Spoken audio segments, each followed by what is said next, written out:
पहाडको काखमा बसेको सानो गाउँ शान्त देखिन्थ्यो, तर भित्र आँधी लुकेको थियो। अचानक डाँडामाथिबाट ठूलो ढुङ्गा खस्न थाल्यो। गाउँका मानिसहरू डराएर भाग्न थाले, तर एक बालक भने त्यहीँ उभिएको थियो। उसको आँखामा डर होइन, साहस चम्किरहेको थियो। खतरा बढ्दै जाँदा ऊ प्रकृतिसँग जुझ्दै अघि बढिरह्यो।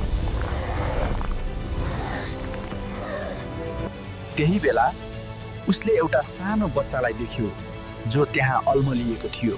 एक क्षण पनि नसोची ऊ उसलाई बचाउन अघि बढ्यो। ऊ हाम फाल्दै खस्ने ढुङ्गाबाट बचाउँदै बच्चासम्म पुग्यो। उसले बच्चालाई समात्यो र सुरक्षित ठाउँतिर दौडियो।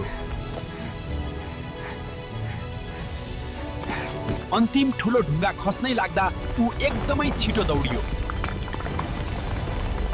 र अन्ततः दुवै सुरक्षित भए। गाउँ फेरि शान्त भयो। साहस उमेरले होइन, मनले ठुलो हुन्छ। साँचो हिम्मतले सबै कुरा सम्भव बनाउँछ।